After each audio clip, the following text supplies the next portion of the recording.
একজন ব্যক্তি ইবাদত করে আবার গুনাহও করে, তাহাজ্জুদও পড়ে গুনাহও করে, বলে ওই ইবাদত কেমন যেন দুধের মধ্যে ওই গরুর চুনা ঢেলে দেওয়ার মতো। এজন্য ইবাদতের দ্বারা যদি পরিপূর্ণ উত্তম প্রতিদান আমরা পাইতে চাই, অবশ্যই অবশ্যই গুনাহ ত্যাগ করার অভ্যাস করতে হবে। তাহলে ওই ইবাদতের উত্তম প্রতিদান যিনি দিবেন তিনি কে? কেন ইবাদত ওই রকম বললাম, এটা এক হিসাবে উপমা দেওয়া ঠিক না। তবে মনে করেন একজন তাহাজ্জুদ পড়ে, আওয়াবিন পড়ে, ইশরাক পড়ে, কিন্তু সুদ খায়, এর ইবাদত কবুল হবে? এর নামাজ কবুল হবে? এর হজ কবুল হবে? এর দোয়া কবুল হবে? হবে না, তার নষ্ট হয়ে গেল সব।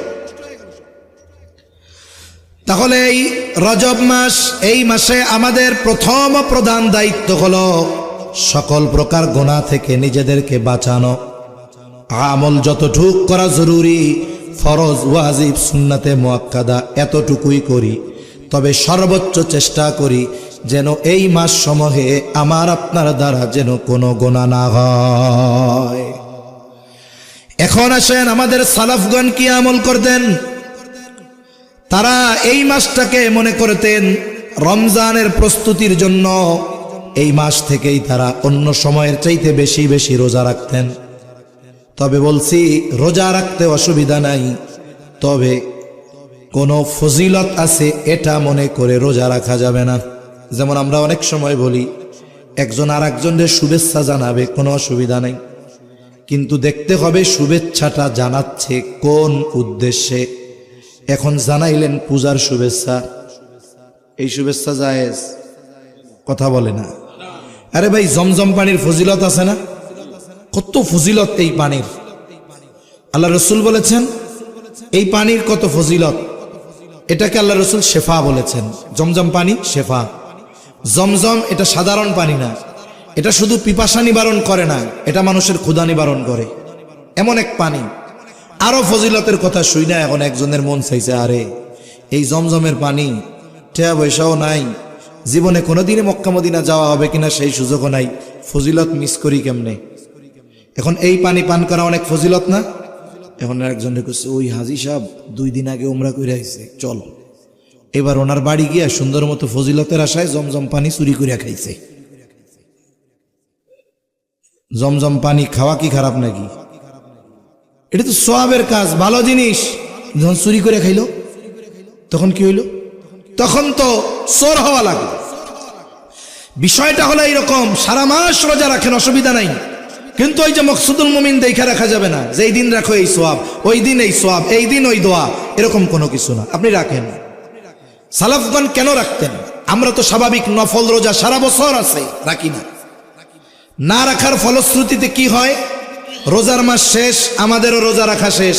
অথচ নবীজি সাল্লাল্লাহু আলাইহি ওয়াসাল্লাম সোম বৃহস্পতিবার রোজা রাখার ব্যাপারে উদ্বুদ্ধ করেছেন, আইয়াম বীজের রোজাগুলো রাখার ব্যাপারে উদ্বুদ্ধ করেছেন। যদি কোনো ব্যক্তি সোম বৃহস্পতি রোজা রাখে, মাসে 3 দিন রোজা রাখে, তাইলে তার রোজা কোনো মাসে হবে 11টা, কোনো মাসে হবে 13টা। যেই লোক সারা বছর সারা মাস 13টা, 15টা বা 12টা রোজা রাখে, বলেন তো রোজার মাস পুরা রোজা রাখতে তার কোনো কষ্ট হবে?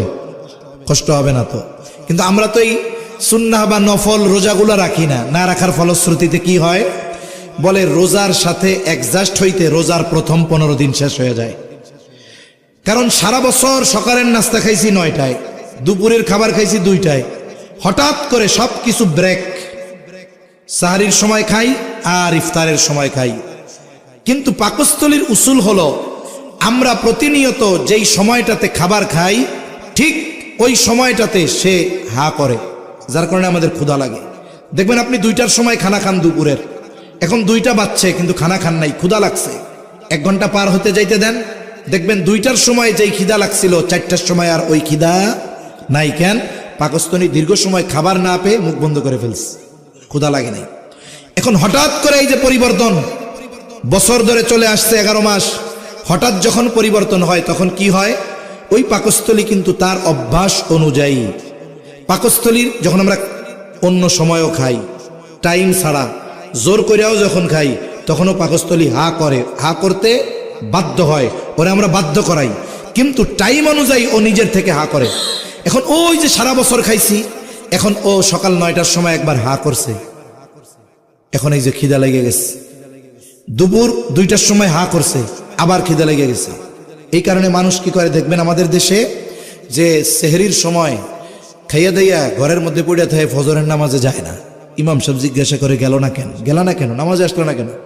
কই হুজুর, যেই পরিমাণ পানি খাইছি, সেজদা তো বহুদূর, রুকু দিলেই সব বের হয়ে যাবে। তার মানে চিন্তা করে সারাদিন না খেয়ে থাকবো, যত পারি আমি লোড দিই। তা কি অবস্থা হয়? প্রথম 15 দিন ওই যে পাকস্থলী তারে অ্যাডজাস্ট করতে প্রথম 15 দিন শেষ।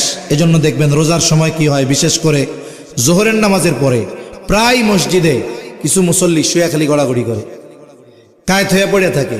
একজন জিজ্ঞেস করে কি হয়েছে? রোজায় ধরছে। রোজার কি হাত পা আছে নাকি? তার মানে কি, খিদা লেগে গেছে, কষ্ট হচ্ছে। এই যে পাকস্থলীর অভ্যাস পরিবর্তন করাইতে লেগে গেল 15 দিন, এরপরে মোটামুটি একটু ফিট হইছে। বাকি 15 দিন মোটামুটি মার্কেট কেনা বেচা করতে করতে রমজান মাস শেষ, মুহূর্তের মধ্যে চলে গেল। কিন্তু যেই ব্যক্তি সারা বছর ওই রোজাগুলো রাখে, 11 দিন 13 দিন 12 দিন, ওর ব্যাপারে পাকস্থলীর এই জ্ঞান অর্জন হয়ে গেছে যে ইনি মাঝে মধ্যে খায়, মাঝে মধ্যে ছাড়ে। এর ফলশ্রুতিতে কি হবে? প্রথম দিন থেকে আমি রোজা রাখতে পারবো প্রাণবন্ততার সাথে, আমাকে দুর্বলতা পাবে না। আমি দীর্ঘ সময় নামাজে দাঁড়ায় থাকবো তারাবিতে, আমার কষ্ট হবে না। কেন? বলে আমি আগের থেকেই এটার প্রিপারেশন নিয়ে রাখছি, যাতে করে রোজার মাসে আমার এই সব ব্যাপারে কোনো কষ্ট না হয়। এজন্য সালাফগণ কি করতেন? এই রজব মাস থেকেই মোটামুটি নিজেদেরকে প্রস্তুত করতেন। আমরাও রোজা আসার আগেই কেনাকাটা, মার্কেটিং যত কিছু আছে সব কিছু করে নিব, যাতে করে রোজার মধ্যে কোনো পেরেশানি, টেনশন না থাকে। রমজানটা যেন প্রাণবন্ত এক রমজান হয়, এই প্রচেষ্টা করবো তো ইনশাআল্লাহ। আল্লাহ তৌফিক দান করেন। তাহলে এখন থেকেই শুরু করে দেন। দিন ছোট, রোজা রাখায় অভ্যস্ত হন, রোজার মাস দেখবেন খুব ভালোভাবে কাটানো যাবে। এবার তৃতীয় বিষয়, যেটা এই রজব মাস বলা হয়, এই রজব মাসে আমার আপনার নবীজির মেরাজ হয়েছে। মেরাজ হয়েছে কোন মাসে?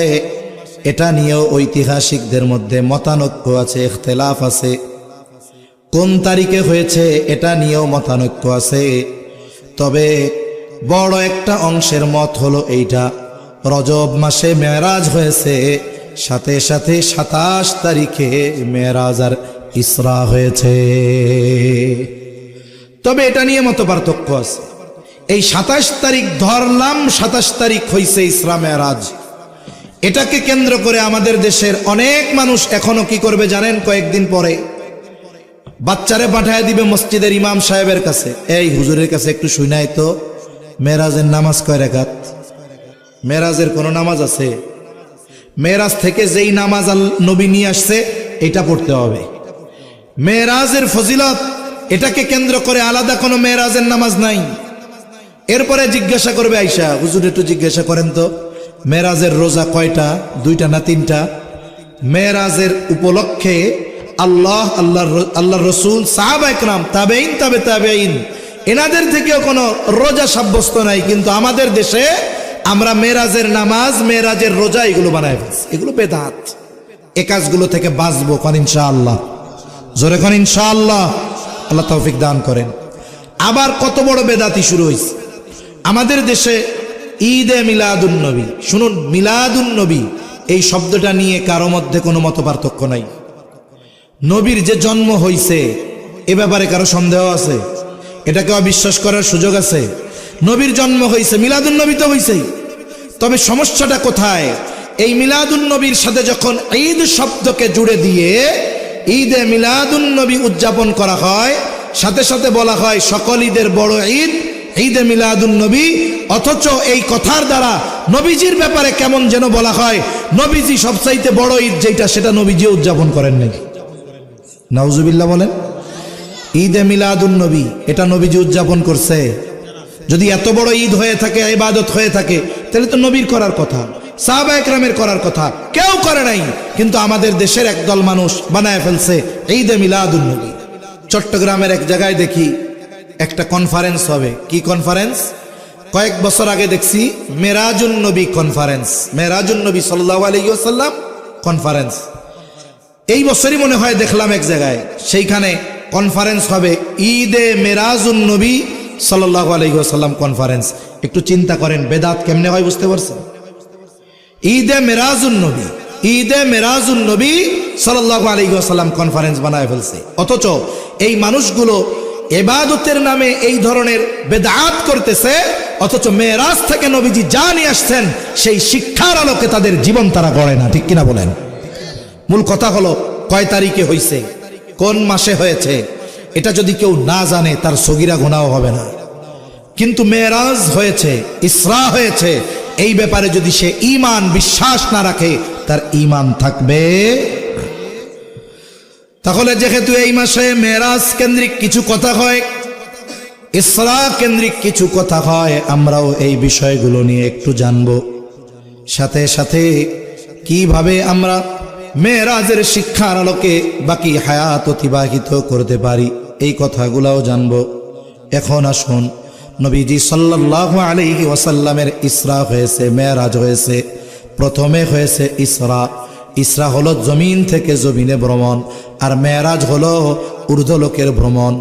রাসূল আকরাম সাল্লাল্লাহু আলাইহি ওয়াসাল্লাম মেরাজের লম্বা বর্ণনা করেছেন, হাদিসের মধ্যে আসছে। আমি শুধু মৌলিক কয়েকটা পয়েন্টের কথা আপনাদের সাথে একটু মুযাকারা করব। প্রথম বিষয়, মেরাজ যে হয়েছে এটা কি স্বপ্নে হয়েছে না বাস্তবে হয়েছে, এই বিষয়টা নিয়েও আলোচনা আছে। কেউ কেউ বলে স্বপ্নে হয়েছে মেরাজ, বাস্তবে হয়েছে ইসরা। কেউ বলে উভয়টাই স্বপ্নে হয়েছে, কেউ বলে উভয়টাই সশরীরে হয়েছে। এখন কথা হলো, সশরীরে হওয়া বা যাওয়া এটা আল্লাহ যদি চায় তার বান্দার জন্য অসম্ভব কোনো কিছু নয়, বরং এটা আল্লাহর জন্য অতি অতি অতি সহজ, অতি সহজ বিষয় আল্লাহর জন্য।